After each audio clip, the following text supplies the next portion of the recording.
নমস্কার, হেসেল রোজগারে আপনাদের স্বাগত। কাল অক্ষয় তৃতীয়া। এই অক্ষয় তৃতীয়ায় সকলকে মিষ্টিমুখ করাতে বাড়িতেই বানিয়ে নিন মুগ ডালের হালুয়া। এইভাবে বানিয়ে দেখুন, কোনো অংশেই দোকানের থেকে কম স্বাদ মনে হবে না। চলুন রেসিপিটা আপনাদের সাথে শেয়ার করি। এখানে 1 কাপ মুগ ডাল নিয়েছি। সোনা মুগ ডাল না হলেও চলবে, নর্মাল মুগ ডাল হলেও হবে। মুগ ডালটাকে কয়েকবার ভালো করে ধুয়ে ছাঁকনিতে জল ঝরিয়ে রাখবো। এরপর একটা প্যানে 3 কাপ দুধ নেব। তারপর এর মধ্যে 2 চিমটি কেশর দেব। তারপর দুধটাকে ভালো করে বয়েল করতে হবে। দুধটা যতক্ষণ না হাফ হয়ে যাচ্ছে ততক্ষণ বয়েল করব। এবার একটা কড়াইতে 1 টিস্পুন ঘি নেব। ঘিটা গরম হয়ে গেলে যে ধুয়ে রাখা মুগ ডালটা ছিল সেটা দিয়ে ভালো করে ভাজতে হবে। অনবরত নাড়িয়ে ভাজতে হবে, তাহলে ডালটা সমানভাবে সব জায়গায় ভাজা হবে। মুগ ডালটা ভাজা হয়ে গেছে, এবার গ্যাসটা বন্ধ করে দেব। ঠান্ডা করে মিক্সিতে এটাকে পাউডার করতে হবে। পুরো ফাইন পাউডার তৈরি হবে না, একটু দানা দানা থাকবে, অনেকটা সুজির মতন হবে। এবার কড়াই গরম করব। 1 কাপ ঘি নিয়েছি, তার থেকে কিছুটা ঘি দেব।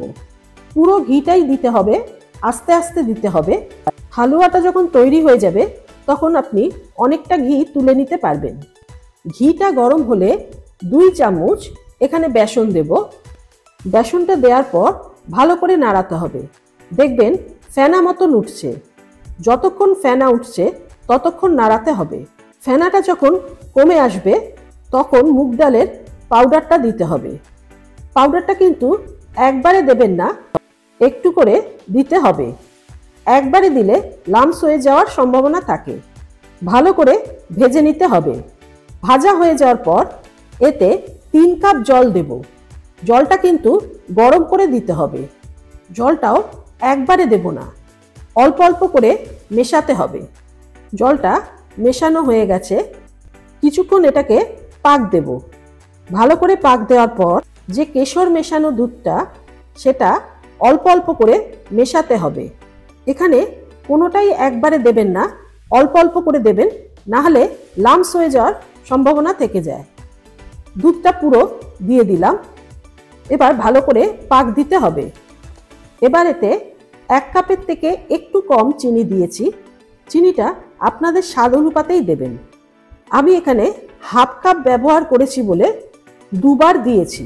এরপর এতে আরও ঘি দিতে হবে। আর একটু সামান্য ঘি রয়ে গেছে। ঘিটা হালুয়ার সাথে ভালো করে মেশাতে হবে। অনবরত কিন্তু নাড়াতে হবে, না হলে তলায় লেগে যেতে পারে। অনেকটা টেনে এসছে। গ্যাসের ফ্লেমটা কিন্তু লো রেখেই করবেন। আস্তে আস্তে দেখুন কালার চেঞ্জ হচ্ছে। এটা কষাতে কষাতে ঘি বেরিয়ে আসবে আর মুগ ডালটা কড়াই থেকে ছেড়ে আসবে। তেল বেরিয়ে এসছে, হালুয়াটা কড়াইয়ের থেকে আলগা হয়ে গেছে। এটাকে ভালো করে আরও কষাতে হবে। এটা করতে হাত ব্যথা হয় বটে, কিন্তু খেতে অসম্ভব ভালো লাগে। তখন এই কষ্টটা কিছুই মনে হয় না। এবার একটা প্যানে সামান্য একটু ঘি দেব।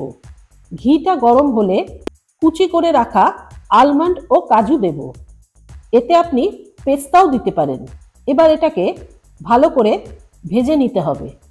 এবার ফ্রাই করা আলমন্ড আর কাজুটা হালুয়ার সাথে ভালো করে মিশিয়ে দিতে হবে। হালুয়াটাকে আরও কষাতে হবে। দেখবেন ঘি ছেড়ে এসছে, অনেকটা ঘি বেরিয়ে এসছে। এই দেখুন, এই ঘিটা আপনি তুলেও রাখতে পারেন। এরপরও আরও কিছুক্ষণ হালুয়াটাকে এই ঘিয়ের সাথে কষাতে হবে। সুন্দর কালার ধরে গেছে। এবার গ্যাসটা বন্ধ করে দেব। মুগ ডালের হালুয়া সার্ভের জন্য তৈরি। দোকানের থেকে অনেকই কম খরচে এটা আপনি তৈরি করতে পারেন। রান্নাটা যদি ভালো লাগে প্লিজ সাবস্ক্রাইব করবেন আর কমেন্টে জানাবেন।